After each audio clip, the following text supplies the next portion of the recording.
What's going on, everybody? This is Jeff with Altcoin Buzz. Today we're going to talk about Bitcoin Cash. First and foremost, this is not financial advice. This is just one guy's opinion, and you guys need to do your own research after you watch this video and take responsibility for your own investments.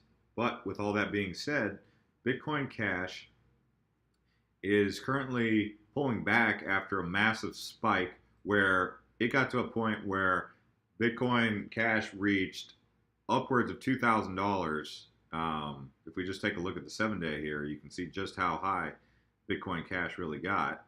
And this was at a time when Bitcoin was pulling back so severely that people were concerned that, or look at that, 2388 on November 12th. So that is Sunday. And it got a lot of people concerned. And right now it's just pulling back. But the reason it got people concerned was because it caught so quickly up to Bitcoin that let's just take a look at the same time on the 7-day that people thought it was possible that they were watching a collapse of Bitcoin and a rise of, look at that, 57.41. They thought there was going to be a rise or a changing of the guard. Bitcoin Cash was going to catch Bitcoin. And truthfully, I know a lot of people are saying that they don't think that it can happen, but I think this last price action really brought into perspective the reality of the potential for that happening. And the main reason that I'm going to say that is because it's a more efficient blockchain technology. So here's the problem. The problem with the technology is that it's really slow, like really slow, especially in comparison to banks that deal with credit card transactions. Visa processes 150 million transactions per day, averaging out to roughly 1,700 transactions per second, and the capability far surpasses that at 24,000 transactions per second. So that's Visa's lightning quick, Bitcoin not so much. So this is part of the reason why these hard forks are advancing the technology of Bitcoin with Bitcoin Cash, Bitcoin Gold, SegWit2x. It's to speed things up to get it to that level. Now, will it ever be possible for Bitcoin to even be considered an actual currency and not just a store of value currency? What I mean by that is, why buy a car for 2 Bitcoin, say? Let's say you bought a $10,000 car with 2 Bitcoin when Bitcoin could easily be at $7,000 in a week after you bought that car, making your purchase undervalued. Or why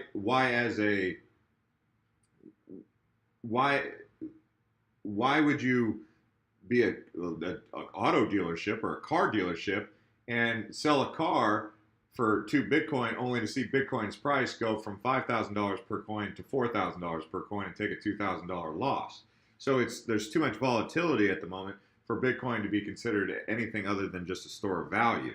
And it's a Bitcoin itself has the marketing mainstream name in place that other currencies do not have. Ripple, Ethereum, and some of these other cryptocurrencies don't have the name recognition that Bitcoin carries with it, but they do have the opportunity for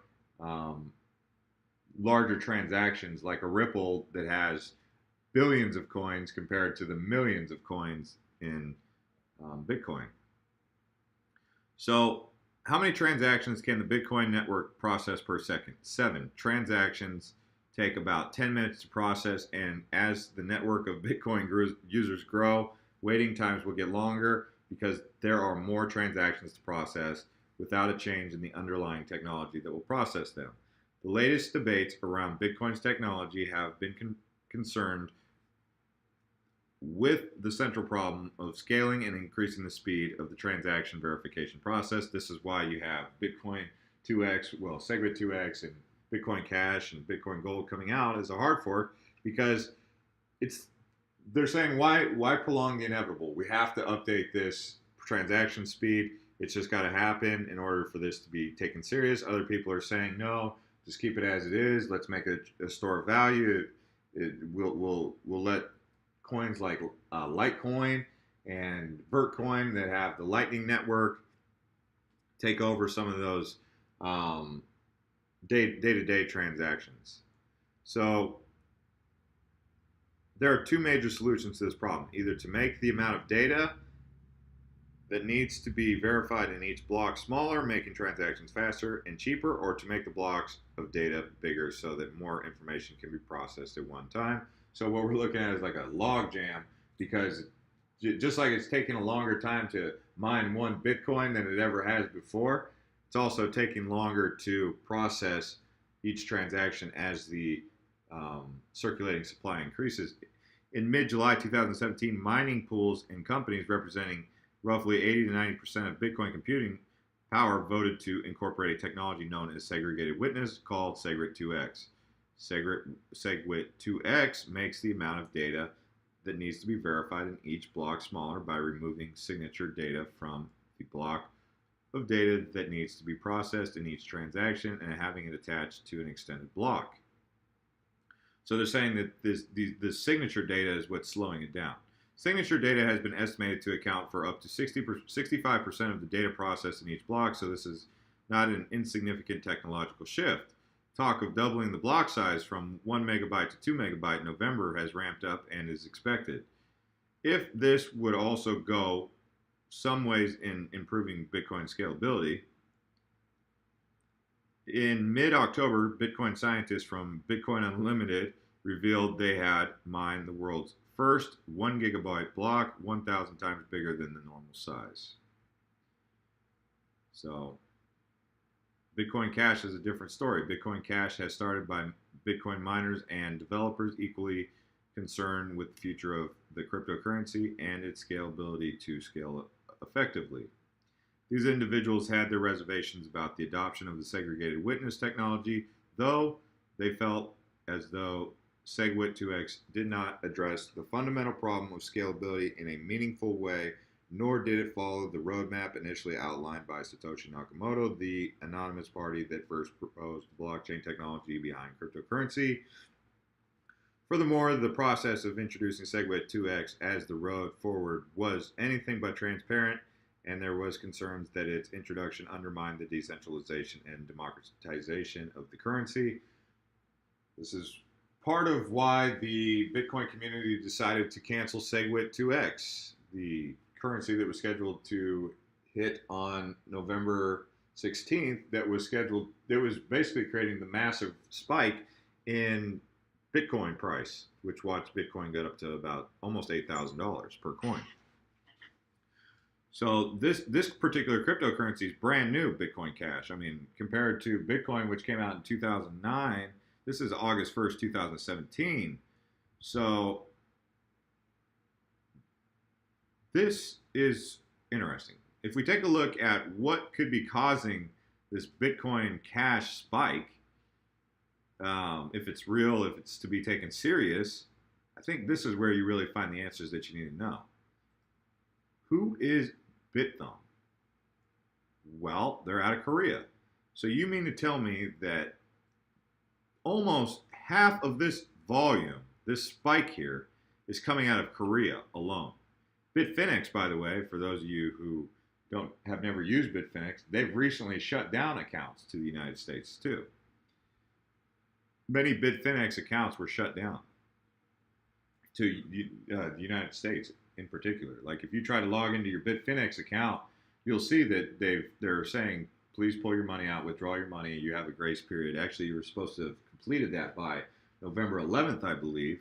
But here it is, November 12th.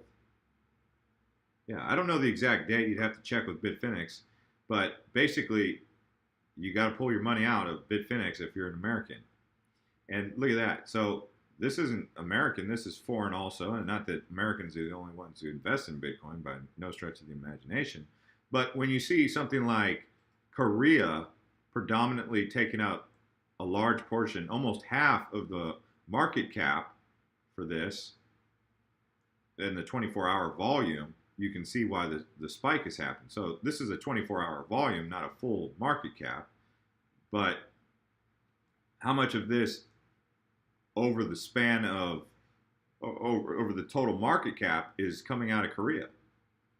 So it would appear that there's some sort of um, pump going on here to raise the hype about Bitcoin Cash, meaning that it's not very likely that there's any real reason that Bitcoin Cash would pass Bitcoin, other than the fact that someone's trying to pump it to get Bitcoin Cash to look like it's got potential to pass it in the short term. Now, long term, it would make sense possibly as a currency for Bitcoin Cash to pass Bitcoin, but not as a store of value. Meaning that the only reason that Bitcoin Cash would make sense to pass the old Bitcoin would be because it's a more efficient technology. But outside of that reason, I see no reason to think that good old Bitcoin, regular Bitcoin, would be passed up by Bitcoin Cash or Segwit 2x or even Bitcoin Gold. With that being said, look at this. Bitcoin Gold. If they're getting a pump from Bitcoin Cash, you got to keep an eye now on Bitcoin Gold. Bitfinex, HitBTC, Binance. So I would say keep your eye on this one. So is it too late to buy Bitcoin Gold? I would say, or Bitcoin Cash. If I just take a look at Bitcoin Cash for the where the 24-hour volume was coming from now and the last couple days, it was coming from Korea. So what's going on in Korea that's pumping this website here? You can check it out. It's actually a Korean exchange. So here you go. What's going on here in Korea on this website that's indicating that Bitcoin Cash is potentially competing with good old Bitcoin? So is it too late to get into Bitcoin Cash? At this price, I would not jump into Bitcoin Cash. I would wait for Bitcoin Cash. Now, yet again, this is not investment advice. You have to do your own research, but I would not jump into Bitcoin at Bitcoin Cash, me personally, until, just looking at this, I would say I would like to see it come below 630 before I even consider jumping in. And I should have really, if I even really believed in Bitcoin Cash, I should have already been in it at this price when it was at a great price. To jump in now is just FOMO. If I wanted, I could jump back into Bitcoin Cash at this price, which below 500, here in 322, 317, 340, that's a decent price to pick up Bitcoin Cash. Would I pick up at this price? No. Would I pick up at 2200? No. Anyone who's picking up at that price is just, they're not paying attention to where the 24-hour volume is. Korea. Over half of the 24-hour volume. No, under half, just under half of the 24-hour volume, and it looks like about 30% actually. So I don't know how much of that foreign investment is associated with the centralized Korean market or that Asian market area right there, but you know, you see a disproportionate amount in a cryptocurrency like that. You have to really consider how much of it's coming out of there. Here it is, 27%. So, but it's been higher than that in the last couple of days. So the price is pulling back. But you guys get the idea here. If you have any other questions, please contact me on a comment. Thank you for watching and subscribe to this channel if you like.